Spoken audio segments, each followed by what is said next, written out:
Hello friends, welcome back to my channel. It's me అప్పు. ఏంటి భూపాలపల్లి అని చెప్పి తిరుపతి చూపిస్తుంది ఏంటి అనుకుంటున్నారా? మేము ఈరోజు తిరుపతికి వెళ్తున్నామండి. మేము వచ్చేసి భూపాలపల్లి నుండి స్టార్ట్ అయిపోయాము.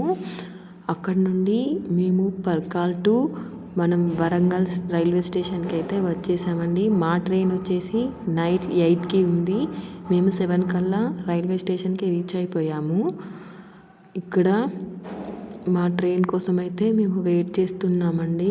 మా ట్రైన్ వచ్చేసి 8:30కి, అంటే 30 మినిట్స్ డిలేతోనైతే వచ్చేసిందండి. మేము మార్నింగ్ 7 కల్లా తిరుపతిలో రీచ్ అయిపోయామండి. తిరుపతి నుండి మనము తిరుమలకి కాలినడకన అయితే వెళ్ళట్లేదండి, బస్సులో వెళ్తున్నాము. చాలా చలిగా అలాగే చాలా వర్షంగా ఉంది. అక్కడ వెదర్ అయితే చాలా అంటే చాలా కూల్గా ఉందండి. మనం ఇప్పుడు వచ్చేసి బస్సులో కొండపైకి అయితే స్టార్ట్ అయిపోయాము. బస్సులో కొండపైకి వెళ్ళేసరికి అయితే 1.5 అవర్ పట్టిందండి. వర్షం అయితే చాలా హెవీగా ఉంది. కొండ మీద చాలా ఇబ్బంది అనిపించిందండి. ఆ ఇబ్బంది అంతా ఎప్పుడైతే స్వామివారిని దర్శించుకున్నామో అంత ఇబ్బంది అంతా మర్చిపోయామండి. అంత బాగా జరిగింది దర్శనం. ఇక్కడ మీరు చూడొచ్చండి, మేము ఆల్రెడీ బస్సు కొండ మీదకి స్టార్ట్ అయ్యిందండి. చాలా హ్యాపీగా ఉంది. అనుకోకుండా మేము తిరుపతి దర్శనానికి అయితే వచ్చేస్తున్నాము. చాలా అంటే చాలా హ్యాపీగా ఉంది. కొండ మీదకి వెళ్ళే దారిలో అయితే మనకి టోల్ ప్లాజా దగ్గర బస్ అండ్ మనల్ని అందరినీ చెక్ చేస్తారండి. అందుకోసమే ఇక్కడ వెయిట్ చేస్తున్నాము. మనం ఎయిర్లైన్ అయినా నాన్ వెజ్ మందు ఏదైనా పైకి తీసుకెళ్తున్నాము అని చెక్ చేస్తున్నారండి. అక్కడే వర్షం స్టార్ట్ అయిపోయింది. బస్సులో నుండి చూస్తుంటే ఆ వ్యూ అయితే చాలా బాగా ఉందండి.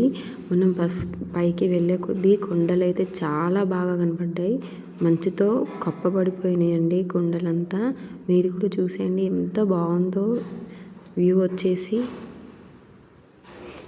ఈ వ్యూ అయితే నాకైతే చాలా అంటే చాలా బాగా నచ్చిందండి. ఆ చలికి బస్ దిగగానే మంచి వేడి వేడి బాదం టీ అయితే తాగేసామండి. ఆ తర్వాత మనం వెంకటేశ్వర స్వామి గుండం ఉంటుంది కదండి, కొలను, అందులోకి వెళ్ళి అయితే మనం స్నానం చేసి దర్శనానికి అయితే వెళ్తున్నామండి. ఇంతకుముందే మా బాబుకి అయితే తలనీలాలు అయితే ఇచ్చేసాము. అక్కడ వీడియో అలో లేదండి, అందుకే తీయలేదు. తర్వాత మేము దర్శనానికి అయితే లైన్లో నిల్చోవడానికి వెళ్తున్నామండి. మాకైతే ఒక 6 అవర్స్ పట్టింది దర్శనానికి. మేము వచ్చేసి ఈవినింగ్ 4కి అయితే దర్శనానికి వెళ్ళామండి. మేము బయటకు వచ్చేసరికి నైట్ 11 అయింది. ఇంకా ఆ రోజు నైట్ అక్కడే రెస్ట్ తీసుకొని మార్నింగ్ మళ్ళీ ఫ్రెష్ అప్ అయ్యి టెంపుల్ దగ్గరకు వచ్చేసి అయితే మేము మళ్ళీ దర్శనం చేసుకున్నామండి. అంటే లోపలికి వెళ్ళలేదు, బయట టెంకాయ కొట్టేసి మనం గండదీపం దగ్గర దీపం పెడతాం కదండి, అలాగే మేము కూడా అక్కడికి వెళ్ళి మళ్ళీ టెంకాయ కొట్టేసి దర్శనం అయితే చేసుకున్నామండి. ఇక్కడ నుండి చూస్తే స్వామివారు అయితే చాలా బాగా, టెంపుల్ అయితే చాలా బాగా కనబడుతుందండి. ఇక్కడ దీపం పెట్టేసి మేమైతే మళ్ళీ రిటర్న్ అయిపోయామండి. అలాగే ఆ రోజు ఆఫ్టర్నూన్ లంచ్ వచ్చేసి అక్కడే చేసాము. అక్కడ వెంగమాంబ అన్నదానం అని చాలా పెద్దగా ఉంటుందండి.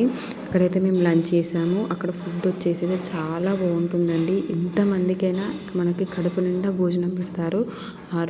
ఆ రోజు వచ్చేసి సాంబార్, అలాగే కొబ్బరి పచ్చడి, దోసకాయ కర్రీ అయితే పెట్టారండి. మేము అక్కడ నుండి బయటకు వచ్చేసేసరికి ఇక్కడ ఈ ప్రోగ్రాం జరుగుతుంది. కాసేపు అక్కడ కూర్చొని చూసామండి. చాలా బాగా అనిపించింది.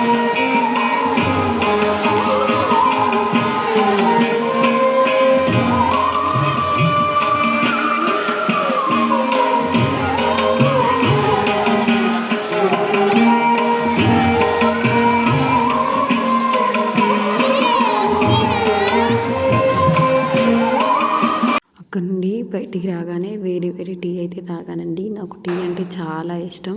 ఎన్నిసార్లు అయినా తాగుతాను. నాలాగే ఎవరైనా టీ లవర్స్ ఉంటే మాత్రం కామెంట్ చేయండి. అక్కడ నుండి మేము వచ్చేసి అయితే రిటర్న్ అయిపోయామండి. ఇక్కడ మా బాబుకి రోడ్డు మీద స్వామివారి నామాలు అయితే పెడుతున్నారు. ఇదేనండి మా తిరుపతి ప్రయాణం. నా వీడియోస్ కనుక మీకు నచ్చినట్టయితే please like, share and subscribe. అలాగే ఇంకేమైనా చేంజెస్ చేయాలి అంటే ప్లీజ్ కామెంట్ చేయండి.